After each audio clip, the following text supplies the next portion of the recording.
자, 시작해 볼까요? 팟캐스트 최초의 오직 ombudsman만을 위한 프로그램 새날 한나인 116회 방송 시작하겠습니다. 자, 지금 제 옆에는 지난주에 사회 잘 왔다고 소문이 나가지고 너 빠져라 이런 소리를 많이 들었어요. 볼메 임지님. 안녕하세요, 볼메 임지입니다. 어쩜 그렇게 전형적스럽게 당신 나야? 저처럼 방송을 하시더라고. 100회 넘게 봤으니까요. 하긴 뭐 그렇긴 한데 아주 잘하시더라고요. 감사합니다. 고생하셨고요. 이 모든 내용을 정리해 주시는 우리 정명숙님. 네, 안녕하세요. 정명숙입니다. 지난주 보니까 어때요? 떨지도 않고 잘하죠? 예, 그래서 오늘도 저희끼리만 하는 줄 알고 근데 오신다고 해서 네, 반가웠습니다. 여기 그런 거 아니에요? 뭐 나이 이런 걸 떠나서 집에 가끔씩은 아빠가 안 계시면 분위기가 더 부드러운 거, 네. 지들끼리 잘 노는 거 그런 거. 또 지난주에 굉장히 잘하시고 해서 네. 저희도 같이 덩달아서 힘을 같이 받았던 것 같습니다. 그래서 내가 네. 들었던 충격적인 이야기는 네. 나의 빈자리가 하나도 안 느껴진다는. 감사드리고요. 사실은 사람들은 그런 부분에 대해서 이상하게 생각하실 수도 있는데 이 방송 전체는 내가 나오든 안 나오든 내 방송이에요. 잘 되는 게 중요해. 사실 내가 필요 없는 방송이 더 잘하는 방송이죠. 그런 면에서 박수 한번 해드리고요. 자, 그 다음에 지금 이제 완전 자리 잡아가고 있는 그 오빤 간다 스타일의 그 오빠 커트님. 잘생긴 오빠. 네, 안녕하세요. 저 커트입니다. 네. 네. 원래는 그 오빠가 태용호 지성호예요. 당신이 갓나야 이런 의미인데 저분이 지금 갓나의 역할을 맡고 있더라고요. 참 알겠습니다. 이 세 분과 함께 새날 한나인 116회 방송 출발하겠습니다. 자, 이슈 시간인데요. 3개가 올라와 있습니다. 지금 코로나 때문에 산후조리원에 아빠들을 통제한답니다. 그러니까 아빠들 입장에서는 이제 가고 싶어도 못 가는 거예요. 이야, 이런 시대가 됐군요. 네, 제가 가져왔는데요. 보통 산후조리원이 2주 정도 머물게 되는데 이 정도는 그냥 자가격리 한다고 생각하고 조금 참아주시면 어떨까 싶어서 가져왔고, 사실은 이 기사를 쓴 의도가 뭘까라는 생각이 들더라고요. 굳이 이 시기에 다 같이 조심하고 있는데 이거를 꼭 이슈화 시켰어야 됐을까라는 생각도 들어서 다 같이 준비하는 게 더 맞다, 조심하는 게 더 맞다, 이런 얘기를 다시 한번 강조드리고 싶었습니다. 네, 훌륭합니다. 그런 생각. 근데 사실 그런 건 있지. 아빠 입장에서 보면 내 새끼가 나왔는데 보통 산부인과에서 한 2, 3일 있잖아요. 그리고 이제 요즘은 문화가 산후조리원으로 가는 문화인데 그 속에 2주 정도를 못 본다고 생각하면 좀 안타까운 마음도 있다. 뭐 그런 순수한 의도가 아닐까요? 연합에서 써가지고 이 기사를 쓴 사람이 분명히 산후조리원의 부인 있는 아빠일 거야. 자, 다음에 두 번째 이슈는 이제 저작권을 안 주면 수상을 취소하겠다. 이를테면은 기업이 어떤 공모전을 해가지고 상을 주는데 그 저작권은 우리 거야. 지금 이렇게 주장한다는 거죠. 네네. 그래서 그 응모한 학생들이 가지는 법적으로는 응모자에게 그 모든 권리가 기속이 돼야 되는데 기업에서 이제 이런 식으로 나오면 사실 응모한 학생들 입장에서는 거절하기는 어려운 상황이죠. 왜냐하면 수상 이력이 자신의 또 이력이 되니까. 그래서 조금 그 기업들의 갑질에 이제 힘이 없는 학생들이나 참여자들이 조금 손해를 보고 있다. 근데 앞으로 이런 사항 때문에 그 법률이 좀 개정이 될 가능성이 높거든요. 그리고 이러한 부분들이 이런 그 공모전뿐만이 아니라 그 문학상 수상할 때도 등단하는 그 작가들의 모든 저작권, 그러니까 공모에서 당선이 된 그 저작권도 뭐 출판사가 가져간다든가 이런 식으로 그동안에 일종의 갑질이었던 그렇죠. 것들이 요즘에는 그런 것에 이제 저항하는 그런 분들이 많이 나와서 그 어떤 권리 행사하는 그런 시대로 좀 들어가는 것 같고 바람직한 현상이라고 생각을 합니다. 그러니까요.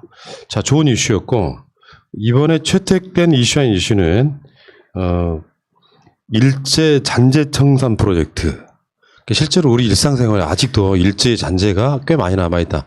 대표적으로는 뭐 전범기, 뭐 그러니까 일반적으로 우길기라고 많이 부르는데 전범기 뭐 이런 것들 이건 누가 가지고 오셨어요? 네, 제가 한번 골라봤는데요. 네, 그 광복절을 맞아서 경기도 교육청에서 이제 도내 학교 중에 혹시 학교의 상징물이나 교가나 뭐 이런 것들에 아직도 친일의 혹은 일본의 잔재가 남아 있는 곳이 있나 해서 행사를 진행하고 있다고 합니다. 작년부터 시작했고요.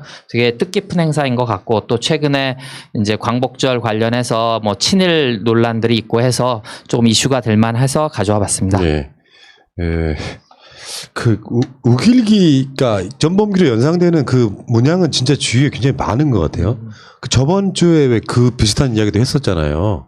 쇼핑몰에서. 쇼핑몰에서 이렇게 파는 거 이게 나치의 전범기 요거 있죠, 요 불교 표시 같은 거. 네네. 이런 거 쓰면 큰일 납니다. 이게 지금 그 이번에 광복회장님 말씀이 굉장히 울림이 왔던 게 친일의 잔재 청산은 안 되는 문제가 우리 대한민국 시작 전부터 예를 들어 반민특위 같은 게 엎어짐으로써 나중에 친일 청산이 안 되고 이게 수십 년 지나버리니까 도리어 그 친일의 후예들이 이게 도대체 무슨 뭐 공과가 있고 뭐 이렇게 하면서 지금 역사 이 청산에 있어가지고 이런 것들이 사회적 분위기가 되면 이런 거 못 쓰죠. 저게 어떻게 우길기 문양을 갖다 쓰냐 이런 거 주위에 사실 많이 있습니다 아직도. 우리가 모르고 쓰는 것들이 많아서 이제 그걸 또 경각심을 갖게 하는 그런 의미도 있고 그리고 우리가 쓰는 말 중에서도 요즘 많이 바뀌긴 했습니다만 뭐 명찰이라든지 저기 학교에서 쓰는 말 중에 뭐 수학여행이라든지 이런 것들은 많이 바뀌었다고 합니다. 네. 뭐 국민학교도 그렇죠. 사실은 예전에 초등학교로 바뀌었으니까. 그런 것도 있고요. 네. 이제 학교가 좀 오래된 학교들은 친일파인 사람이 작곡한 교과를 부르기도 하고요. 네. 실제로 그런 경우 이번에 광복회장도 그런 거 아니에요? 한 나라의 국가인데 사실은 애국가가 국가로 지정된 적은 없어요. 관습적으로 부르는데 그 친일파가 작곡한 노래를 사실상 국가처럼 부르는 그것도 문제가 있지 않습니까?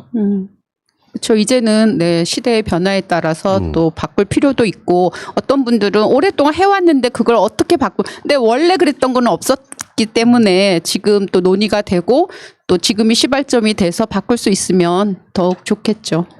그 학교에서 일반적으로 쓰는 거 구령대, 다음에 반장, 부반장, 네. 명찰, 선도부, 수학여행 다 이게 일본식 용어라고 하네요. 야 무섭다 이거. 물론 일본 게 다 나쁘다고 볼 수는 없겠지만 방금 제가 했던 용어들이 네. 일종의 이제 학생들을 이제 군대의 형태로 보고 그런 식으로 교육을 시켜왔던 잔재가 그대로 남아 있는 거죠. 요즘에는 회장, 부회장 이렇게 많이 또 쓰지 않습니까 학교에서? 네, 바뀌었죠. 네, 반장, 부반장이라고 안 그러더라고요. 네. 그리고 뭐 벚꽃 뭐 이런 것들도 학교 교화 뭐 이렇게 그렇죠. 쓰는 학교도 있는 것 같고요. 상징에 들어가 있는 경우도 많고 학교에 그죠? 네.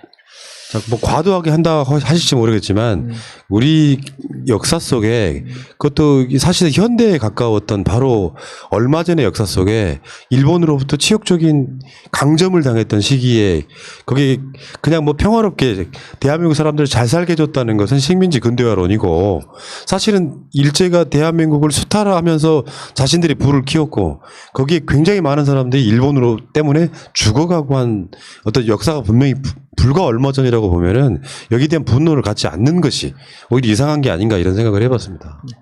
그 은혜를 배신하는 걸로 갚는 민족 아니겠습니까? 대한민국이 굉장히 많은 역사 속에 일본을 사실상 이 문명화 시켰다고 해도 과언이 아닌데 말이죠.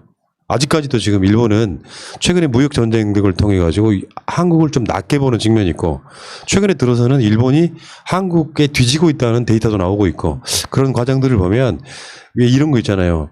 일본 것은 굉장히 훌륭해. 메이드 인 재팬은 굉장히 무슨 전자제품 하나도 잘 만들 거야라고 하는 그런 인식들을 바꿔내야 된다고 생각하는 거예요. 메이드 인 코리아가 메이드 인 재팬보다 훨씬 훌륭하다.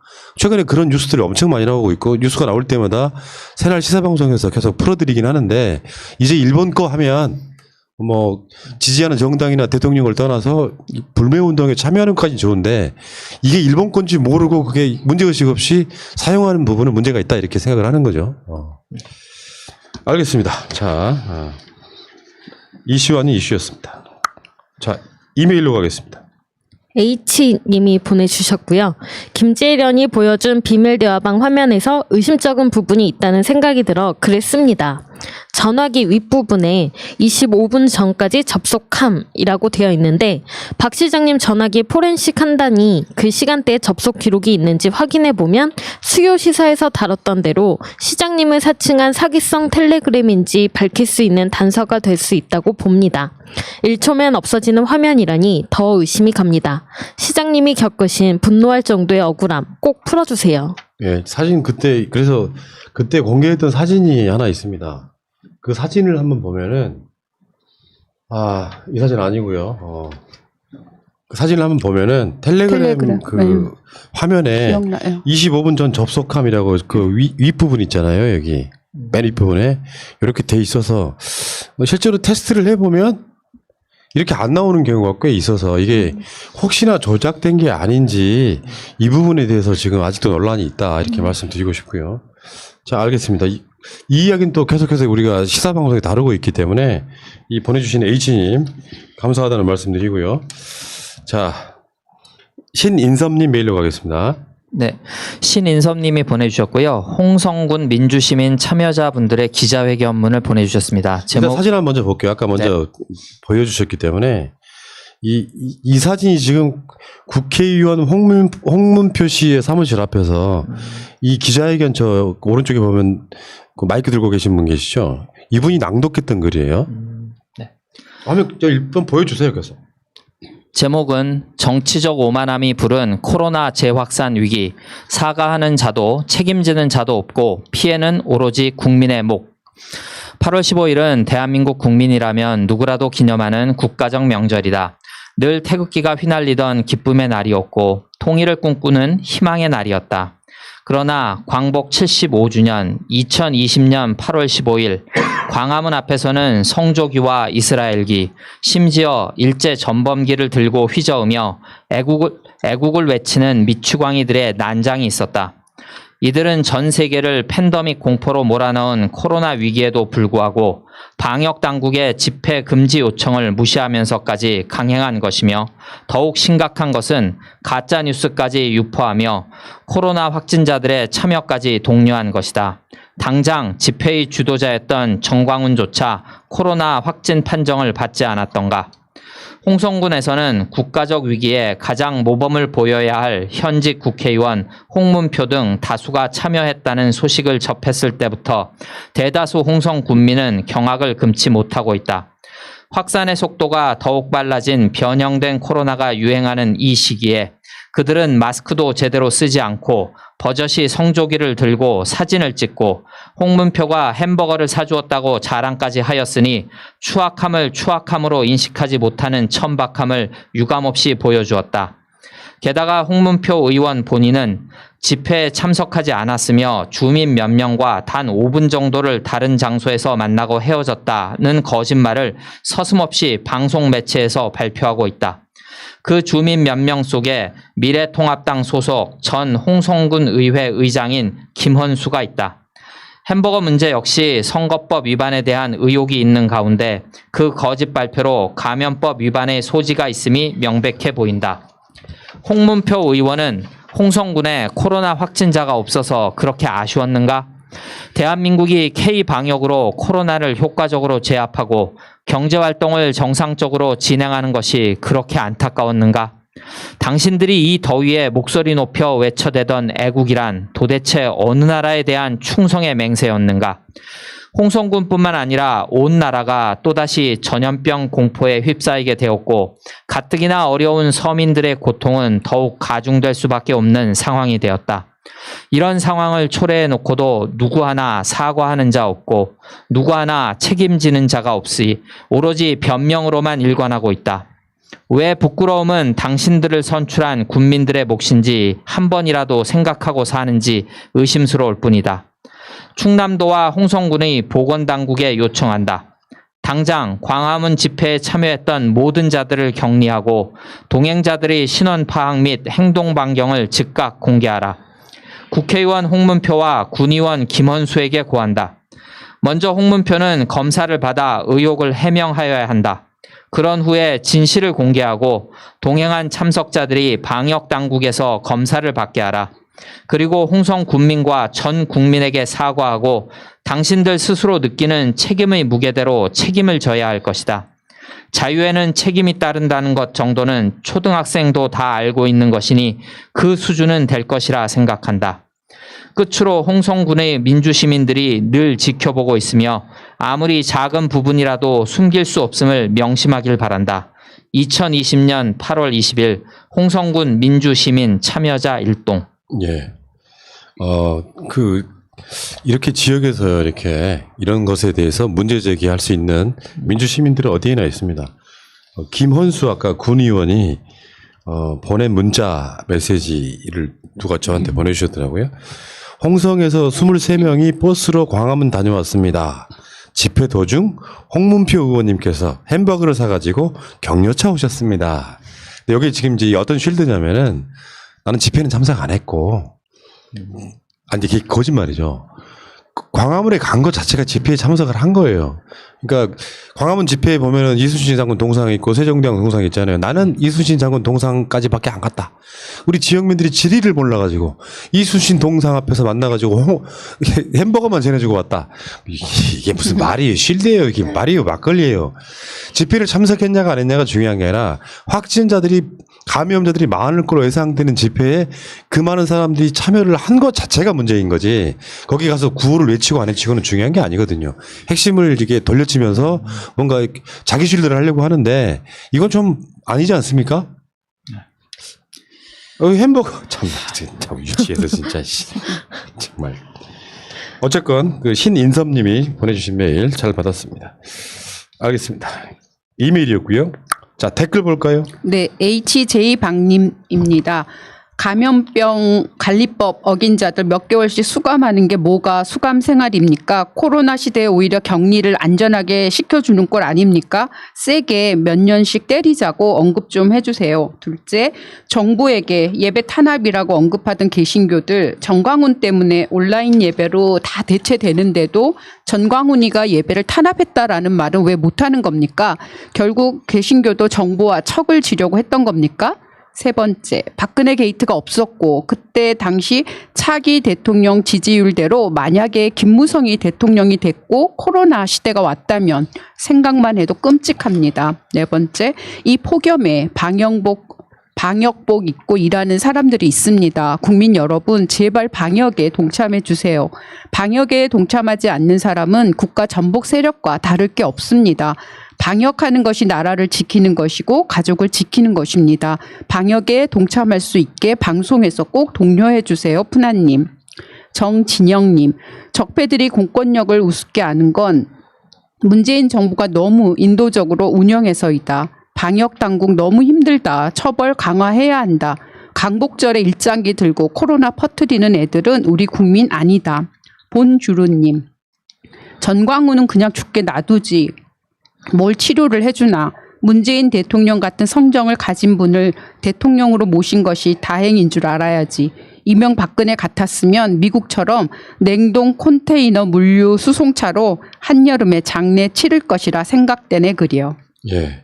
아주 훌륭하신 메일이었습니다. 근데 확실히 그렇더라고요. 방역복이라는 게 이제 바이러스가 침투를 못하게 아주 공기순환이 안 되는 옷이에요.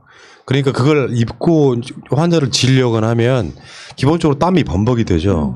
완전 녹초가 되는 거예요. 하루 종일 땀 뻘뻘 흘리는 거예요. 그러니까 그 사진들 중에 그런 사진 하나 있거든요. 얼음 아예 이렇게 큰 얼음을 끌어안고 있는 장면이 사람을 애타게 만들더라고요. 그 와중에 또 일부 의사들은 파업한다고 저러고 있고 안타까운 상황입니다. 자, 계속 가겠습니다. 예삐 에미님, 2살짜리 어린아이도 마스크 쓰며 지킨 코로나. 통합당과 늙은이들이 나라를 이렇게 개판으로도 만들어도 되는 거냐? 피를 토하며 애쓰는 대통령과 국민, 그리고 나라를 정권 빼앗겠다고 쑥대밭 만들어도 되는 거냐고. 김경택님, 전 국민이 몇 달을 외출과 만남을 자제하며 마스크 쓰는 불편 감수하면 뭐합니까? 수많은 의료진들 위험 무릅쓰고 분전하면 뭐합니까? 수많은 공무원들 쉬지도 못하고 방역에 매달리면 뭐하냐고. 일부 미친 것들이 다 도로 아미탑을 만들려고 저짓들을 해대면 진짜 확답지 나서 미치겠네. 최혜림님, 정부 탓으로 돌리는 뉴스가 벌써 조중동을 통해 나오고 있습니다. 그들의 계획과 의도가 분명합니다. 우리 모두는 알고 있습니다. 저들을 반드시 강력하게 처벌해야 합니다. 에스페란도님, 엿먹이려고 고의성이 짙은 집회를 열어 혼란을 획책하는 이런 목사와 추종 신도들은 더 이상 예수님의 목회자가 아닙니다. 종교를 핑계로 정치 행위하는 이런 사람들은 사회에서 격리시켜야 합니다. 빈센트 1981님, 신천지와 사랑제일교회 계좌 압류 및 자금 동결시켜 국고로 환수해야 합니다. 계속하세요. 네. 정의의 여신님, 엄청난 사회적 비용과 상황에 따라 생계 문제까지 걱정해야 하는 자영업자들을 생각해 볼 때 집회 참석한 인간들 생매장해 버리고 싶네요. 무엇보다 집회를 허가한 판사 3명을 광화문에 내보내서 가장 잔인한 방법으로 처형했으면 좋겠네요. M1 사람은 가진 피해를 다 이겨내야 하고 정작 가해자들은 인권이니 민주주의로 방어하고 참 더러운 세상, 역겨운 논리입니다. 예, 문 대통령이 금요일 날 공권력이 엄중함을 보여줘라. 필요하면 현행범 체포도 하고 영장 청구도 해라. 라고 대통령이 이렇게 격노하는 건 처음 본 것 같아요. 뭐 이재명 지사도 마찬가지로 센 메시지를 내고 있어서, 그러니까 그런 거 있잖아요. 민주주의란 이름 아래 뭔가 관대하게 대하면 그게 자신들의 권리인 줄 알아요. 다만 자유라고 하는 것은 자율이 동반돼야 되는 의미가 있는 거지, 남한테 피해를 주는 건 자유가 아니죠. 우리가 많이 배웠잖아요. 방종이라고 하는 거죠. 계속하겠습니다. 정희자님, 전광훈과 미통당, 정광훈을 풀어주고 집회 허가해준 두 판사 같은 미치광이들 아닌가요? 국민들은 코로나로 이렇게 힘든 시간을 보내고 있는데 어떻게 그렇게 할 수가 있나요? 악마가 따로 있을까요? 정말 화가 납니다. VNDCKC님, 정말 너무 한심한 정광훈. 사람의 탈을 쓰고 무슨 저런 짓을 할 수가 있는지. 주옥순, 기타 등등 그런 부류의 사람들 너무 한심하네요.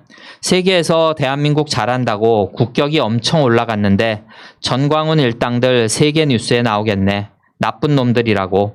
나라 잘 되는 꼴 못 보는 사랑제일교회 사람들. 파란생각님, 목사를 믿는 사이비 교회의 신도들이 불쌍하네요. 반면 멍청하기도 하고요. 로전님, 사랑 꼴찌교회, 사망제일교회, 빤스 내리는 신자만 사랑해주는 편파적 교회. 이만큼 많은 분들이 분노를 하고 계신 겁니다. 네.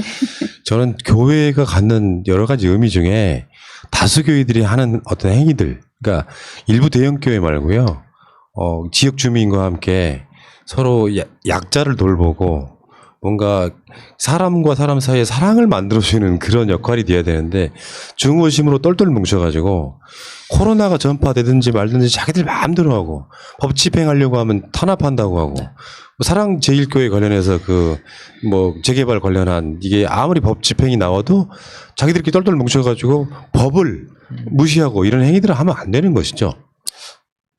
계속하시죠. 네. 삐비님, 사이비 종교와 외구 미통당의 유착 공생, 구원파, 교주 유병원, 경북 대구 세월호, 신천지, 교주 이만희, 경북 청도, 코로나19, 영세교, 교주 최태민, 황해봉산, 닥순실 국정농단, 개독교, 교주 전광훈, 경북 의성, 강화문 난동, 코로나 살포. HJ 박님, 전광훈은 광대 치어리더 에피타이저일 뿐입니다. 기득권 세력들은 전광훈만 잘라내고 또 생존할 것입니다. 몸통은 그 뒤에 있는 이명박과 붙어먹었던 아닌 척하는 대형교회와 미통당, 언론, 검찰, 삼성이 있습니다. 너무 전광훈에게만 집중하면 안 될 것 같습니다. 몸통을 다시 조준해야 합니다. 하슬라님, 미통당도 공범이다. 지금의 전광훈은 미통당이 만든 거라고 생각한다. 전광훈은 사실상 미통당의 행동대장이라는 것을 늘 생각해왔다. 불러라님, 새날 선생님들 항상 고맙고 자랑스럽습니다. 전광훈 괴물이 탄생하는데 미통당과 미통당 정치인들이 큰 힘을 발휘했습니다. 그 이면에는 전광훈이가 장이 19역 재개발 구역의 알박기로 감정가 83억짜리 교회를 500억 원에서 600억 원을 요구하고 있습니다. 바로 이것입니다. 정치꾼들이 노리고 얼쩡대는 것, 먹을 것 있는 곳에 파리떼가 왱왱거리지요. 전광훈이가 사기꾼이고 별 볼 일 없는 자라는 것은 교단에서도 잘 알고 있는데도 한 푼 줍쇼 하고 붙어 날뛰는 정치꾼들, 이자들이 문제인 것이죠. 오늘 방송은 정광훈 성토장이 되고 있습니다. 네. 계속 가시죠. PR 프레이오님, 안녕하세요. 저도 기독교인이지만 한기총은 기독교 대표단체가 아닙니다. 300개 넘는 단체 중 정광훈이 자기 측근들과 만든 일개 단체일 뿐입니다. 오해하지 말아주세요. 그들 때문에 창피합니다. 이민들레님, 푸나님 딩동댕 정답. 동네에 있는 교회 다녀야 정상이죠. 광역을 넘어서 다니는 개독교 가짜 목사들이 많아서입니다.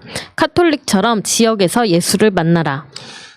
하나님은요, 교회에 있는 것이 아니고 내 마음속에 있는 것이다 라는 말을 한번 새겨볼 필요가 있습니다.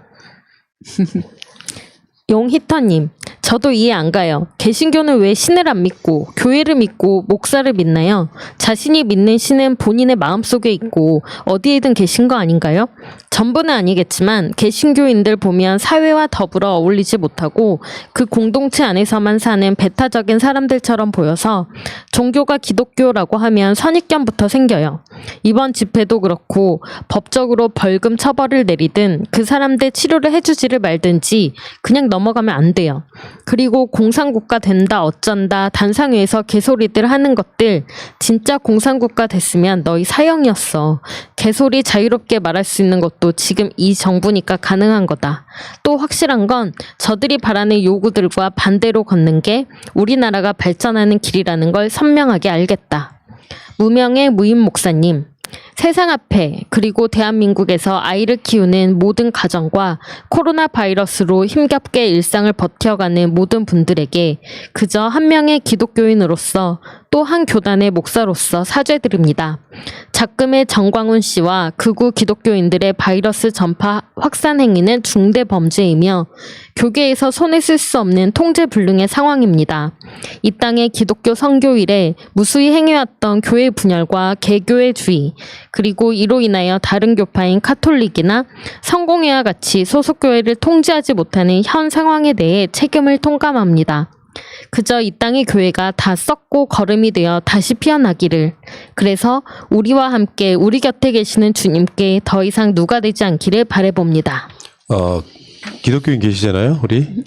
영숙님 어때요? 이런 상황 보면 마음 아프지 않으세요? 그렇죠. 근데 이제 저는 거의 창조적 파괴라는 것을 자꾸 생각하게 돼요. 이런 상황이 드러난 것만으로도 어쩌면 하나님께서 일하시는 거 아닐까라는 생각이 들 때도 많고요. 저는 기본적으로 목사들의 어떤 자질도 높일 필요가 있고 교회의 문턱도 좀 높일 필요가 있다고 제 나름으로는 생각을 하고 있거든요. 어쨌거나 지금의 사태는 기존의 저희 한국 교회가 미리 뭐 막지 못한 그런 일종의 원죄 같은 아무튼 너무 눈물 날 지경이죠. 최근의 사태의 가장 코미디 같은 경우는 정광훈이 그랬거든요. 기도 열심히 하면 코로나 안 걸린다고. 근데 신심이 부족해가지고 정광훈 걸렸죠. 차명진 걸렸죠. 주옥순 걸렸죠. 이 사람들은 신심이 약한 사람들이야. 더. 자, 이전에 제가 그 문자로 보내주신 분이 계세요. 박인철님이라고. 이분은 앞이 안 보이시는. 앞이 보이셨는데 다른 병 때문에 점점 시력을 잃어가셨던 분이신데 자주 문자를 보내주시는데 제가 대응을 잘 못합니다. 전화 통화를 하려고 하면 시간이 그래서 보내주셨던 문자를 한번 소개를 한번 해드려보겠습니다. 박인철님 문자입니다. 프레임 수정을 위한 명칭 변경, 광주민주화운동은 시민학살 저항운동, 한명숙 뇌물사건은 한명숙 뇌물조작 사건, 유서 대필 사건은 유서 대필 조작 사건, 조국 사퇴는 조국 가족 겁박 사건, 임대주택은 임차주택으로 이처럼 명칭 자체가 사건의 성격을 규정하는 경우가 많은데 진보 유튜버들만이라도 이러한 명칭을 피해자나 약자의 입장에서 수정하여 부르는 것이 타당하다고 생각되어 제안해 봅니다. 오늘도 수고하십시오 하셨는데 중요한 부분을 말씀하셨고요. 다만 사람들 그 어떤 뇌리에 박혀 있는 단어를 바꾸는 건 쉽진 않아요. 예를 들면 뭐 위안부 문제, 위안부 문제를 보통 이제 성노예라고 부르고 하고 싶어 하는데 우리들은 알고 있죠. 위안부라고 부르든 성노예라고 부르든 어떤 사건인지 아는데 여기 말처럼 쉽지가 않아서 방송할 때 이제 일반화되어 있는 단어를 쓰다 보면 많은 분들이 댓글에 이런 걸 항의를 하실 때가 있어요. 그거 아닌데 왜 그렇게 부르느냐. 대표적인 것 중에 하나가 무상급식이에요. 사실 의무급식이라는 표현이 더 정확한 걸 알지만 굉장히 많은 사람들한테 무상급식이라는 표현이 일반화되어 있기 때문에 어쩔 수 없이 그렇게 쓸 수밖에 없는 부분들이 있습니다. 그 내부적 사정도 있다는 말씀을 좀 드려보고요. 또 문자가 계속 보내주시는데 어젯밤 MBC 뉴스에서 분양과 임대 아파트를 한 건물 안에 지어서 계층 간 차별을 없애고 다 함께 통합된 분위기에 살아간다는 얘기를 들었습니다. 우리나라 주택 정책의 핵심 문제는 강남 3구에서 비롯되는데 현재의 특별구에서 보통구로 바꾸는 정책이 필요하다고 봅니다. 매물로 나오거나 경매 물건이 나왔을 경우 평수에 상관없이 정부가 매입하여 적정한 임대료를 측정하여 임대를 하면 되겠습니다. 구 본인이 매입을 원할 경우 10년 이상 장기 거주를 한 임차인에게는 매입 자격을 부여하여 유주택자가 되도록 할 수도 있겠습니다. 분양과 임차 아파트를 분리해서 지어놓으면 계층 간 차별이 발생하여 하고 임차 아파트를 별도의 단지로 분리해 놓으면 슬럼화가 우려되기도 합니다. 따라서 부동산 값을 안정시키고 소득에 따른 차별 구조를 극복하기 위해서는 섞어 짓기가 최선이라고 생각합니다. 라고 좋은 아이디어 보내주셨고요. 저는 이런 것은 정책으로 반영되는 것은 정책을 하는 사람들이 받아들이기 나름이라고 생각해요. 훌륭한 아이디어인데 라고 하면 그 방향으로 갈 수도 있는데 사실 이게 되겠어? 라고 생각하면 안 바뀌는 거죠. 좀 전향적으로 생각해 주시면 그러니까 해 주셨으면 좋겠다 이런 생각이 들고요. 지난번 문자에서 명칭 변경을 말씀드렸는데 임대 아파트를 임차 아파트로 바꾸는 것은 소유자의 관점에서 거주자의 관점으로 판단 기준을 바꾸는 것이어서 부동산을 재산 형성의 수단이 아니라 주거의 수단으로 근본적인 인식의 변화를 위해 꼭 필요한 인식의 전환이라고 생각합니다 하셨고요. 이것 동감을 하고요. 다만 임대 아파트라고 부르나 임차 아파트라고 부르나 진짜 중요한 건 사람들의 인식이 바뀌는 게 더 중요할 거라고 생각이 들고 일반적 사회적 문화가 굳이 집을 살 필요 없이 임대 또는 임차 아파트라도 사람 사는 건 똑같은 아파트인 정도로 저는 그 아파트의 고급화를 시키는 게 더 중요하다고 생각해요. 최근에 국세청장 후보자가 임대 아파트 사는, 물론 그게 이제 일정 기간이 지나면 자기가 살 수 있는 아파트로 바뀐다고는 하는데 그런 방식으로 바뀌는 건 굉장히 훌륭하다 이렇게 생각을 합니다. 자, 박인철님이 꾸준히 보내주고 계시는 문자 이렇게 간혹 소개를 해드리도록 하겠습니다. 계속 가겠습니다. 네. 볼링님입니다.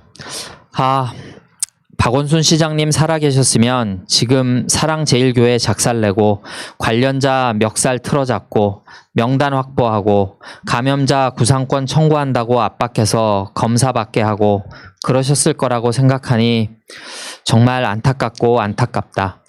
평화0427님. 고 박원순 서울시장의 비서실장님인 오성균님의 입장문을 보내주셨습니다. 우선 저는 오늘 경찰 조사에 성실히 임하였고 있는 그대로 진술하였으며 제가 가지고 있는 자료도 모두 제출하였음을 말씀드립니다. 다음에 몇 가지 의견을 분명히 밝히고자 합니다. 고소인으로부터 이 사건과 관련된 피해 호소나 인사이동을 요청받거나 제3자로부터 그러한 피해 호소 사실을 전달받은 바가 전혀 없습니다. 고소인 측으로부터 성추행 방조 혐의자로 지목당해 지금까지 경찰의 참고인 조사를 받은 20명에 달하는 비서실 직원들 누구도 이러한 피해 호소를 전달받은 사례가 있다는 것을 들은 바가 없습니다. 그럼에도 불구하고 고소인 측이나 고발인들이 이렇게 무리한 주장을 하는 이유가 고소인 측이 주장하는 다툴 사람이 존재하지 않는 상황과 비서실 직원들로서는 실체를 모를 수밖에 없는 상황을 악의적으로 이용하고 있는 것이 아닐까 하는 강한 의구심이 듭니다. 지금까지 이 사건과 관련해서는 고소인 측의 주장만 제시되었을 뿐 실체적 진실이 무엇인지 객관적 근거를 통해 확인된 바는 없습니다. 도대체 존재가 확인되지 않았거나 몰랐던 일을 어떻게 묵인하거나 도울 수 있다는 말입니까? 따라서 서울시 관계자들이 방조했다거나 조직적 은폐를 했다는 주장 또한 근거 없는 정치적 음해이고 공세입니다. 고소인 측은 합리적 의구심을 갖는 것도 심지어는 모르고 침묵하는 것도 2차 가해라는 전체주의적 논리로 침묵을 강요하면서 박원순 시장과 함께 시정에 임했던 사람들을 인격 살해하고 서울시의 명예를 짓밟고 있습니다.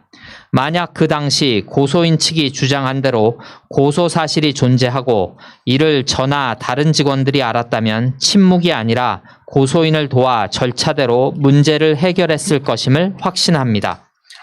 이번 사건을 당사자로서 직접 경험하면서 피해자 중심주의가 전가히 보도가 되어 사실의 인정은 증거에 의하여야 한다는 증거재판주의를 일방적으로 무력화하는 것이 얼마나 위험한 일인가 하는 판단을 하게 됩니다. 고소인의 진실 하나만 있으면 아무런 근거가 없어도 같이 근무한 사람들까지 주변에서 일했다는 이유만으로 처벌할 수 있다고 여겨지는 압박에 인간으로서 최소한의 존엄은 어디에서 구할 수 있나요? 너무도 위험한 일입니다. 고 박원순 서울시장은 사망 이후에도 심각하게 명예를 훼손당하고 있습니다. 유족의 고통까지 고려한다면 해도 너무한 상황이 아닐 수 없습니다. 사회적 약자들을 가장 먼저 존중하고 사회 혁신을 위해 평생을 바친 사람입니다. 공이 크다고 하여 과를 덮어서도 안 되지만 과가 있다고 하여 생애 전체를 폄훼해서는 안 될 것입니다. 존재했던 그대로가 역사입니다. 2020년 8월 17일 오성규 전 서울시 비서실장. 네, 문희목매님입니다. 이 정도면 김재령과 고소한 여자를 무고, 협박, 명예훼손, 사자, 모욕, 공무집행 방해 등으로 긴급 체포하고 이 여자들의 배후와 음모를 샅샅이 수사해야 한다고 본다. 네, 김옥순님. 김대중 대통령, 민주화를 위하여 힘든 고통과 죽을 고비를 넘기신 분입니다. 보고 싶습니다. 슈크림님. 그리운 민주화의 기둥, 김대중 대통령의 서거일, 정치의 신, 정치 신화창조. 왠지 모르게 가슴이 뭉클하고 먹먹합니다. 자랑스러운 대통령이십니다. 황희정님. 김대중 대통령님 그립습니다. 하드론님. 김대중은 대통령이기에 앞서 세계적인 석학자이다. 조송근님. 일본 방송에서 밤 10시에 1시간 동안 김대중 대통령에 대해 방송하는 거 보고 놀랐어요. 김대중 대통령은 외국에서 인권 대통령으로 꽤 알려져 있지요. 김대중 대통령은 제가 봤을 때는 진짜 대한민국 민주화의 아버지 같은 분이시고 공부도 많이 하셨기 때문에 아직도 김대중 대통령을 능가하는 컨텐츠를 가지신 대통령은 사실상 없다. 저는 그렇게 봅니다. 예, 훌륭하신 분이셨고 계속 가겠습니다. 뭔 말인지 알지님. 미통당은 국민은 1도 생각 안 한다. 이승만, 박정희, 전두환, 이명박, 박근혜 등을 봐라. 일본은 민주화가 자기네 힘으로 안 됐다. 그러나 한국은 피와 땀으로 민주화를 이뤘다. 김대중 대통령님이 말씀하셨다. 민주화는 공 것이 없다고. 대한민국은 피와 땀으로 민주화를 이룬 나라이기 때문에 절대로 무너지지 않는다.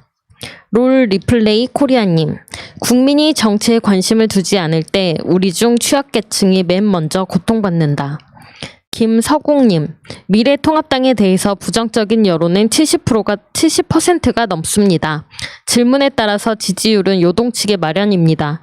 그냥 좌고우면 하지 말고 개혁 정책을 밀고 나가면 100년 정당으로 가는 길이 열립니다. 민주개혁 주민들을 믿으면서 할 일을 하시면 됩니다. 정성재님, 윤석열의 전행은 도를 넘어선 지 오래다. 요즘 윤석열 하는 짓을 보면 소름이 끼칠 정도다. 비대면 기소, 과도한 압수수색, 비밀스런 비공개 검찰위원 명단 등이 그렇다. 모든 행위가 민주적이지 않고 대한민국의 법률에 의하지 않는 그의 독자 행위가 두렵다. 검찰의 독재 독선은 국민에게 공포와 불안감의 대상일 뿐이다. 윤석열은 하루빨리 물러나고 국민에게 편안하고 공포스럽지 않은 국민의 사랑을 받는 검찰로 돌아오기를 바란다. 최근에 방상훈 그리고 홍석현을 만났다는 보도를 보면서 이 사람 정상 아니구나 이런 생각을 해봤습니다. 그러면 안 되는 거거든요. 이 당사자들이에요. 수사받는 대상인데 그 사람들 밤에 술 먹고 돌아다니는 게 실제로 만약에 말이에요. 조국 장관이 법무부 장관일 때 그랬다면 어떻게 됐을까요? 가루가 됐을 겁니다. 언론이 이래요. 지금 상황이. 계속 가겠습니다. 김님입니다. 조중동을 경계해야 하는 이유는 저들이 알면서 저러는 것이기 때문이다. 자기 집단의 이익이 된다면 나라는 관심 없는 저들을 경계해야 한다. 설마 그럴까? 하는 생각은 버려라. 저들은 뱀이다. 사악하다. 개인의 이익을 나라의 안전보다 우선시한다. 일제 때 경험하지 않았는가? 저들은 사악하다. 청송마진님, 공과론? 반민족 부일 세력은 공과론의 대상이 아니라고 봅니다. 그렇게 되면 이완용도 나아가 일제강점기도 공과론의 대상이 됩니다. 정의하자면 공과론을 논의할 대상은 같은 일이 반복돼도 기꺼이 공 때문에 과를 감당할 자신이 있는 것들이어야 한다고 생각합니다. 훌륭하신 의견이시네요. 네. 이창호님, 자원 없는 나라에서 수출로만 먹고 사는 나라인데 세계적으로 보면 아주 작은 나라에서 이 정도 성과면 얼마나 잘하는 것인가. 그저 바로 눈앞에 보이는 조그만 이익에 눈이 멀어서 언론을 조작질이나 하고 잘하고 있는 정권 무너뜨리려고 하는 집단들 얼마나 어리석은 일인지 국민들이 깨어나야 한다. 수구꼴통 썩어 빠진 언론부터 손봐야 하는데 왜 이리 더딘지 답답합니다. 이태양님, 요즘 젊은 청년들이 쉽게 접할 수 있는 언론 매체라는 게 대부분 거짓 기사와 언론 플레이로 날조하여 앞으로 나아가야 할 이들의 눈을 가리고 선동하는 것을 보면서 언론 개혁과 검찰 개혁의 중요성을 다시금 생각하게 됩니다. 민주주의를 악용하는 이들이 사라지도록 강경한 대응이 필요하다고 봅니다. 네, 시간의 나그네님. 여론이 좀 떨어졌다 해서 사과하는 그 태도, 그 모질이 같은 모습 때문에 언론이 계속 가짜, 왜곡 뉴스를 써대는 거지. 언론이 뻥치면 무지랭이는 속아 넘어가고, 그럼 이때다 싶어서 수박들이 날뛰고, 그렇게 폭망하는 거지. 사과하기 전에 언론이 어떤 가짜 뉴스로 호도하는지 지적하고 바로 잡는 게 먼저인데. 안티혐오님. 민주당은 180석 가진 힘으로 어떻게든 언론 잡는데 온 힘을 집중해야 한다. 대통령이 아무리 잘해도 미통당 등 적폐들이 아무리 못된 짓을 해도 언론이 개떡 같으니 진실이 거짓되고 거짓이 진실이 된다. 두비랑님, 모든 언론들이 변한 것이 있습니다. 8월 15일 강화문 집회 이후 태극기 부대, 보수단체란 단어가 모든 언론에서 싹 사라지고 정광훈과 사랑제일교회만 나옵니다. 보수단체, 태극기 부대 집회로 5만 명이 강화문 광장에 가득 찼습니다라고 해야 하는데 언론들이 이렇게 통합당을 도와줍니다. 속 터집니다.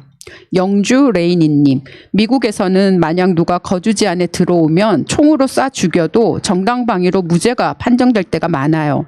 여자 혼자 살고 있는 아파트에 가서 TV조선 기자가 한 행동은 있을 수 없는 일입니다. 미국에서는 파파라치도 그런 식으로는 하지 않습니다. 그러니까 언론 지형이 너무 기울어져 있어가지고 우리는 그런 생각했거든요. 이명박근혜 때 기울어진 운동장이라는 표현을 되게 많이 썼고요. 그러니까 정권이 바뀌면 언론도 태도가 바뀔 줄 알았는데 정권이 바뀌면 민주화가 된 거예요. 독재 시대에는 숨죽이고 있던 사람들이 민주화가 되니까 그때서는 이제서야 언론 입력하고 또 정부를 물어뜯어. 이게 역차별이고 말도 안 되는 상황. 우리 입장에서 화가 나는 거예요. 이명박근혜 때처럼 막 일방적으로 뭐 찬양해라 이런 게 아니라 어느 정도 균형이 맞아야 되잖아요. 이제는 미래통합당을 비판하는 목소리보다 정부를 물어뜯는 목소리가 더 세버리니까 답답하다 이런 생각이 드는데 점점 좀 바뀔 수 있다고 저는 봐요. 언론이 안 바뀌면 우리가 언론을 하고 그들을 언론 밖으로 밀어내면 되는 거예요. 욱강님, 지금도 세월호 이야기가 나오면 지겹다고 외치는 분들, 나만 아니면 돼, 나만 괜찮으면 되는 거지, 남이 사. 이런 썩은 마인드를 가지고 사는 사람들, 숨은 왜 쉬세요? 지겹지 않으세요?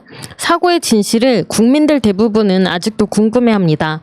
사고 이후 경찰과 군대를 동원해서 진실을 막고 오히려 사고 선박을 고의 침몰시키고 증거를 없앴다는 말들이 더 많습니다. 이 사건에는 엄청 복잡한 내부 사정도 많고요. 비밀도 많습니다. 언젠가 꼭 밝혀지길 바랍니다. 빠른 시간에.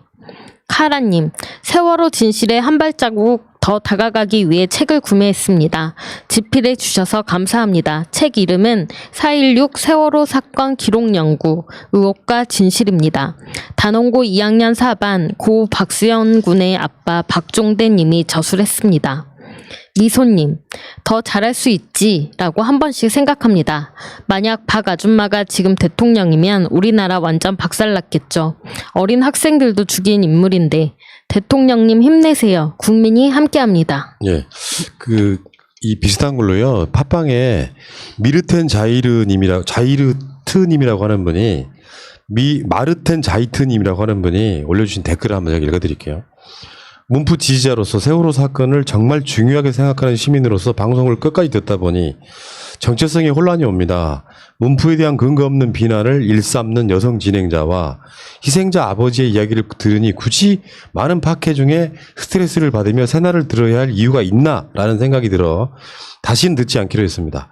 외부 발설 금지 및 출판하지 않기로 보안 서약서까지 쓴 사람이 그걸 출판하고 떠벌림으로 인해 선의를 보여준 담당자는 큰 피해를 받겠지요. 본인이 알게 뭐야라고 생각할 지언정 그런 사람이 하는 말을 과연 일반 시민들이 신뢰하고 비지할 수 있을까요? 특조위 역시 마찬가지입니다. 선의를 가지고 어떻게든 출범시킨 게 특조위입니다. 법과 절차대로 하고 있는데 특조위가 답답하다고 특조위가 아닌 문정부를 비난해서 되겠습니까? 문프는 절대 반지를 주더라도 법과 원칙에 따라 절차대로 진행하는 분입니다. 피해자 아버지와 팟캐 진행자들이 그게 마음에 안 든다고 비판하는 건 어차피 청취율만을 위해 문프 지지자 방송인 척하며 갈라치기 방송을 해왔던 사람들과 뭐가 다를까요? 새날 참 한심합니다. 결국 새날 진행자들도 똥파리로 기억되겠네요. 라고 상당 부분 50%는 맞는 이야기 하셨는데 50%는 좀 악플을 달아주셨는데요. 이제 제가 이 세월호 방송을 다시 할 수 있게 채널을 열었던 이유 중에 하나는 되게 많은 사건들이 세월호 관련한 죄부들이 공소시효가 다 끝나버렸고요. 또 중요한 범죄들이 공소시효가 내년 4월 16일 전까지예요. 대부분 그런 것들이 대부분 7년 안에 대부분 다 들어있거든요. 이분들이 그래서 이제 마음이 답답해지기 시작하는데, 이런 사건들을 겪으면서 여기에만 천착해 있는 분들 입장에서 보면 답답한 겁니다. 문재인 정부든 특조위든 답답한 거예요. 명백하게 이렇게 보이는데 그쪽으로 조사도 안 하는 거고 답답한 거예요. 근데 저는 이제 그분들하고 이야기할 때 톤다운을 좀 해라. 왜냐면은 문재인 대통령이 진상규명에 대한 의지가 확실한 분은 사실인데 이게 이제 제가 봤을 때는 특조위라든지 참모진이 하는 행위들은 어떻게 보면 약간 답답한 측면이 있어 보이는 거예요. 그러다 보면 톤다운을 주문해도 현실적으로 그게 톤다운이 안 될 때가 가끔씩 나오는 거예요. 여기에 대해서 이제 좀 과하게 새날도 똥파리로 기억되겠네 이렇게 말씀하시는데 반대로도 이야기 한번 하고 싶어요. 새날 전체 방송의 선의는 문재인 대통령의 세월호 진상규명에 대한 의지는 확고하다고 믿고 있고 끝까지 믿을 거예요. 끝까지. 근데 문제는 이게 그것에만 집중해 있는 분들 앞에서 보면 진상규명이 안 되면 문재인 대통령이나 누구나 다 똑같은 사람들로밖에 보일 수 없는 그들만의 분노가 있어요. 그래서 톤다운을 암이 하라고 해도 답답하다고 느끼면 그런 표현들이 가끔씩은 밖으로 삐져나온다 이런 말씀을 드리고 싶고요. 이게 문재인 대통령이 밉다 이런 것보다는 그래도 가장 큰 힘을 갖고 계신 분이 조금 더 나서달라고 하는 그런 의지의 표현이 아닌가 이런 생각이 들어서 다른 건 필요 없다고 생각해요. 세월호 사건은 우리 시대를 관통하는 최악의 사건이었기 때문에 어떻게든지 저는 문재인 대통령 임기 안에 어느 정도의 진상규명의 얼개가 드러나야 된다고 생각을 합니다. 그것이 문재인 대통령의 가장 큰 업적이어야 된다고 생각을 해요. 문재인 대통령을 폄하하려고 하는 말이 아니라 뭐 답답하게 가니까 표현이 격해진 것들에 대해서 표현들을 이렇게 좀 이해는 충분히 하고요. 저도 그 아까 말씀하신 그 내용을 그 진행자분들한테 계속 숙지를 시키거든요. 여론을 잃으면 아무것도 하지 못한다고. 그래서 제가 제 고충을 한 말씀 드리고 싶어서 이야기를 좀 길게 한번 해봤습니다. 자, 계속 가시죠. 들꽃내음님입니다. 자기 밥그릇만을 지키려는 자들은 나라가 망해도 내 아파트 값만 올랐으면 하는 강남 주민들과 같다. 이기적인 좀비들. 김서공님. 노사정의 문제는 영원히 풀 수 없는 문제입니다. 이렇게라도 해야 서로가 살아남습니다. 작은 정부? 제가 보기엔 지금 이 정부가 정말로 작은 정부입니다. 이명박근혜 정부는 말로만 작은 정부였죠. 어마어마하게 큰 정부였기에 탈이 난 것입니다. 민주주의와 인권을 연동하자면 큰 정부라고도 불릴 수 있겠죠. 아직도 민주화가 된 것은 아닙니다. 더 큰 정부는 어떤 모습을 보여줄지 기대됩니다. YSK님, 남영희 의원님 사랑합니다. 저도 그동안 1년의 사태 때문에 너무나 속상했는데 대신 울어주셔서 카타르시스를 느끼며 치유되는 것 같아요. 이럴 때일수록 우리 민주 진보 진영은 앞으로 혹여 조그마한 잘못을 저지른다 하더라도 시행착오라 생각하고 검찰개혁, 친일, 반민족주의, 적폐청산을 하는 새날이 올 때까지 서로 격려하고 응원하면서 뚜벅뚜벅 걸어갑시다.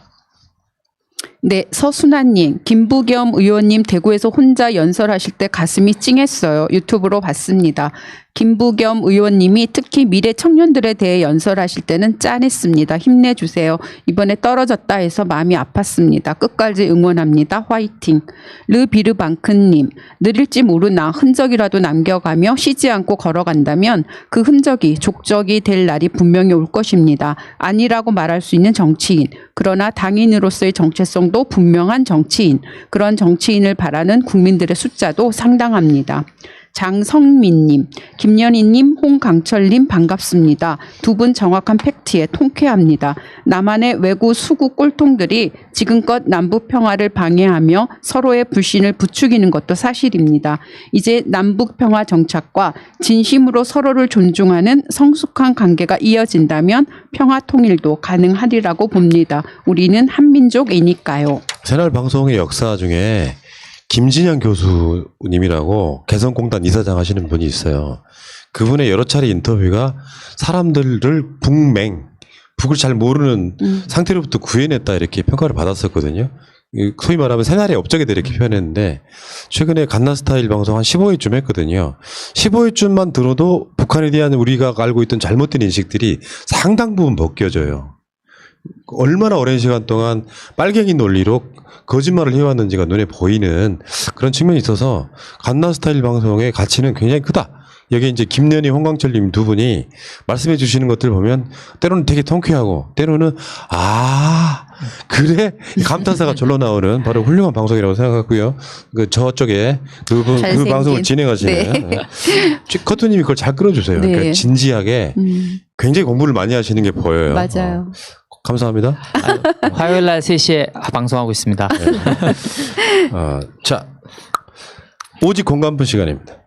산책하다 보면 강아지를 정말 너무 무서워하시는 분들을 가끔 봐요. 최근에 생각나는 건 강아지가 제 반경 50cm 안에 있었고 자동줄이 아닌 일반 리드줄을 양손으로 잡았으며 줄의 길이도 50cm가 채 안 되게 잡고 서 있었어요. 중형견이며 저는 보통 체격의 여자입니다. 그런데 한 3, 4m 정도 떨어진 곳에 있던 분이 힐끔힐끔 저를 계속 쳐다보면서 거의 도로와 인도 사이에 턱으로 간신히 지나가시더라고요. 넓은 인도였고 저는 서 있었기 때문에 때문에 그분이 그렇게 저를 계속 힐끔힐끔 보면서 지나가는 게 다 보였어요. 저는 여기서 그분께 조금이라도 위협이 될 만한 행동을 하지 않았다고 생각하는데 너무 겁에 질린 모습이셔서 데리고 다니는 자체가 남한테 피해인가 싶은 생각이 들더라고요. 시비를 걸려고 글을 올리는 게 아닙니다. 다만 그 정도의 공포인가요? 강아지를 데리고 다니는 사람은 흔히 볼 수 있을 텐데 모든 강아지에게 이런 건지요? 네. 제가 이 오직 공감분을 되게 공감을 했어요, 진짜로. 제가 강아지도 키우고 고양이도 키우는 사람이지 않습니까? 실제로 길거리를 가다 보면 강아지를 데리고 가다 보면 세 가지 부류의 사람이 있습니다. 딱 보면 저 사람은 강아지를 키우는구나. 강아지를 키우는 사람은 남의 강아지에 대해서 시선이 되게 호의적이에요. 이렇게 쳐다보고 갑니다. 어떤 경우는 아는 척까지 해요. 그런 분들이 있고 정반대 사람들이 있죠. 강아지가 엄청 무서운 거예요. 근데 이분들을 또 비난하면 안 되는 게 이분들한테는 강아지에 대한 안 좋은 기억이 있는 분들이세요. 강아지 자체가 무서운 거야. 강아지만 그렇습니까? 네. 실제로 그 동네 비둘기, 새 엄청 무서워하시는 분들 있죠. 뭐 어떤 사람한테는 쥐가 무서운 사람이 있고 뱀이 무서운 사람이 있는 것처럼 그런 분들이 간혹은 있어요. 그런 분들 표정을 보면 아예 강아지 자체에 혐오가 들어있어요. 그런 표정들이 다양한, 그러니까 저는 진짜로 강아지 키워보는 사람은 다른 강아지도 예뻐요. 저 집 강아지는 저렇구나라고 이렇게 이야기해주는 그런 부분이 분명히 있기 때문에 이건 다양성 차원에서 인정하실 필요가 있죠. 저 사람은 내가 특별히 피해를 줬기 때문이 아니라 어떤 강아지한테 똑같을 겁니다. 아마 물려본 기억이 있다든지. 혹시 지금 뭐 반려견이나 반려묘 키우시는 분? 안 키워요. 근데 공감이 되세요? 제가 드리는 말씀에? 근데 예, 저는 좀 무서워하는 편이거든요. 그래서 그러니까 지금 이제 얼마 전에도 이런 상황이 있어요. 근데 이거는 거의 조건 반사적인 것 같아요. 그러니까 그냥 보면 그냥 즉각적으로 드는 생각이 제가 혹시 덤벼들지 않을까? 그러니까 분명히 그 반려견의 주인들이 그러니까 줄 같은 걸로 좀 잡고 계시는 걸 알고 있음에도 불구하고 이렇게 경계부터 하게 되고 저 죄송한데 제가 무서워서 그러니까 꼭 좀 잡아주세요. 죄송해요 하면서 막 빨리 지나가게 되고 또 며칠 전에는 이제 강아지를 이렇게 가족이 이렇게 데리고 오는데 제가 시장 이렇게 봐가지고 오면서 막 서둘러 앞을 막 뛰어갔어요. 빨리빨리 올라가야지. 여기 계셨구나. 이분이 여기 계셨구나. 그래서 보니까 이분이 그러니까 그분들은 불편할 수가 있겠구나라는 생각을 하면서도 이게 그 입장에서는 분명히 이게 그래 별일 없을 거야라는 걸 알면서도 이게 본능적으로 그런 반사적으로 행동을 하게 되더라고. 그러니까 저도 그분들께 죄송한 거죠. 그러니까 항상 이렇게 죄송해요. 제가 무서워서 그래요. 죄송해요. 막 이러고 가게 되거든요. 그러니까 그런 저 같은 경우도 있는 거를 좀 이해하시고. 질문. 혹시 강아지에 대한 안 좋은 기억이 있어요? 그렇죠. 언제? 제가 지금 기억에 큰 도사견 같은 거한테 물렸던 기억이 나고 제가 도망을 가는데 사람들이 쓰라고 하는 그 소리가 사실 지금도 남아 있어요. 그러니까 그게 이제 어렸을 때 당했던 그 무서움이 거기 이렇게 무의식 중에 남아 있나 봐요. 그러니까 작은 강아지를 봐도 저는 무서워요. 그래서 그런 거 아니에요? 사회생활 하다가 그게 연인이든 뭐 동료든 가족이든 간에 어떤 사람한테 대차게 배신을 당하면 사람을 못 믿게 되는 거랑 똑같은 원리. 그 왔다 갔다 하면서 늘 명수님하고 이제 여기까지 같이 가면서 네. 저는 혹시 그 임진님이 명수님을 생각하면서 이걸 뽑진 않았나 뭐 이런 생각을 할 정도로. 네, 아니 그래서 제가 조언도 들어요. 왜냐하면 이렇게 아무 일 없이 이렇게 지나가면 사실은 괜찮은데 제 입장에서는 제가 달려들지 않을까? 그러면서 이렇게 또 뒤를 돌아봐요. 혹시 오지 않나마. 그래서 그때 또 커튼님이 그렇게 돌아보고 눈을 마주치면 오히려 위험할 수 있고 그냥 무심히 지나가라고 조언을 하셨는데도 그래야만 되는데 알면서도 그게 잘 안 되더라고요. 이게 이제 강아지 키워보면은 가끔씩 그런 뉴스들이 나오잖아요. 먹줄을 잘못해가지고 누구를 물었다 하는 것은 강아지 중에 아주 극히 일부예요. 근데 이제 강아지를 키우시는 분들 되게 보면 초반에 강아지 키우는 스킬이 없는 분들이 꽤 있습니다. 말하자면 강아지가 이렇게 어렸을 때 키우잖아요. 그러면 강아지도 사람하고 똑같아서 교육의 과정이 필요해요. 사람과 같이 키우는 과정에 그래서 가장 중요한 게 사실은 목줄입니다. 그러니까 어렸을 때 목줄은 이 조끼를 채우는 게 아니고 목에다 채우는 거예요. 그래서 잘못된 행동을 목줄로 제어하는 방식으로 교육을 시켜요. 그러니까 지금 뭐 이 강아지 훈련사들 이런 사람들이 다 그런 방식으로 교육을 시킵니다. 되고 안 되고를 명확하게 해주는 거. 강아지한테 목줄은 생명줄이에요. 그러니까 목을 잡아채는 것 자체가 굉장히 고통이거든요. 그래서 나중에 이제 인간들이 견권을 위해서 목줄을 채우지 않고 이걸 채우는데 아주 어렸을 때부터 목줄을 차지 않고 교육이 안 된 상태로 그러니까 제어가 안 된 상태로 조끼를 차게 되면 그때 제어가 안 되는 강아지들이 꽤 있는 거예요. 그러니까 이 부분은 잘못됐다고 생각이 들고 마음이 아프시더라도 어느 정도 교육이 될 때까지는 목줄을 채우셔야 돼요. 그래서 행동의 제어를 교육을 받기 시작하면 인간하고 똑같아요. 인간들도 태어나가지고 교육 과정을 거치지 않으면 사회화가 안 되지 않습니까? 그런 부분도 있어야 되는데 대개의 강아지들 99%는 다 착해요. 그러니까 달려드는 강아지가 뉴스에 나오면 강아지가 다 그렇게 나쁘게 보이는 인간도 똑같잖아요. 연쇄살인범이 있지만 인간의 대부분은 착한 것처럼 선입견을 갖지 마시고 가장 중요한 건 인간이나 강아지나 더불어 살아가는 것을 위해서 교육을 시키는 거거든요. 더불어 살아가는데 인간만이 옳다라고 생각이 들어서 모든 자연을 파괴하고 동물들을 학대하고 이럴 수는 없는 거라서 그래서 옛날에 애완견이라고 했던 거를 지금은 반려견이라고 표현하지 않습니까? 그러니까 어떤 분들한테는 진짜 가족이에요. 근데 그게 그 사람들 입장에서 봤을 때 약간 무섭거나 혐오의 표정으로 보고 지나가면 되게 서운한 거죠. 그러니까 이게 좀 어느 정도 간극을 좀 좁혔으면 좋겠다라는 게 제 생각입니다. 네, 정말 그 강아지만 봐도 무서워하는 분이 있으니까 좀 저는 요즘 반려동물 키우는 분들 보면은 이런 분들 간혹 있으시거든요. 우리 애는 안 물어요. 안 착한데 무슨 일이 있어도 아니에요. 그럴 리가 없는데 약간 이러시는 분들. 근데 그렇게만 생각하지 마시고 제대로 진짜 내가 내 맞아요. 강아지를 통제도 할 수 있어야 되고 이런 강아지 보고 흥분하는 사람들이 무서워서 흥분하는 사람들이 있으면 그때 좀 제어를 할 줄 알아야지 사고가 안 생기니까요. 그런 것 다양한 감정들을 좀 이해해 주셨으면 합니다. 네. 그래서 저도 이렇게 가다 보면, 그러니까 제가 올 때 미리 이렇게 그 줄을 제가 뭐 어떤 건지 잘 모르는데 이렇게 좀 조여줘서 이렇게 땡기는 느낌으로 좀 이렇게 배려를 하시는 맞아요. 분들이 있고요. 사람 지나갈 땐 꼭 그렇게 해줘야 네, 돼요. 근데 어떤 분들은 그냥 늘어진 채로 하니까 그 작은 게 막 오니까 더 이제 아우 저거 좀 이렇게 좀 땡겨주시지 이런 생각 들 때도 있고 그렇더라고요. 그래서 미안하긴 하죠. 이렇게 또 배려하시는 분들도 있는데 그런 어떤 과거의 기억을 극복을 하지 못해서 이렇게 또 이분 입장에서는 제가 민폐일 수도 있겠네요. 그러니까 이런 분들의 입장에서. 요게 내가 생각하는 평화로운 세상은요. 밖에 있는 하루가 햇빛이 잘 내리칠 때 맞아요. 창가에서 잠이 들어 있고 인간들은 인간들대로 서로를 견제하지 않으며 자기 일들을 하는 어떤 모습들이 있잖아요. 특별히 예뻐하지도 않고 특별히 싫어하지도 않고 공존하는 거죠. 제가 바라는 세상은 그런 세상에 가깝습니다. 그러니까 강아지 주인들도 나름 조심을 하셔야 되고 그리고 또 그런 조심들이 많아져서 사회적으로 강아지에 대한 믿음이 생기면 강아지를 무서워하는 사람도 없어지지 않을까요? 전 그렇게 생각을 합니다. 결국은 주인들의 문제죠. 결국에는. 자, 알겠습니다.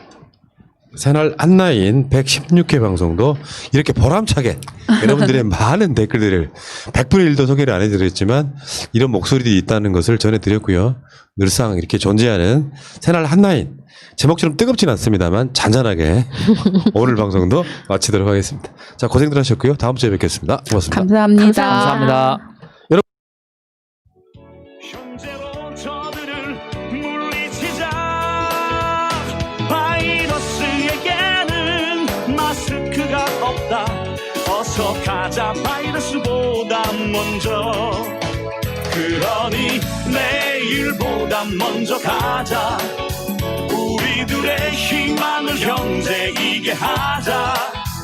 설령 그것이 내일이라 해도 현재로 저들을 물리치자. 바이러스에게는 마스크가 없다. 어서 가자 바이러스보다 먼저.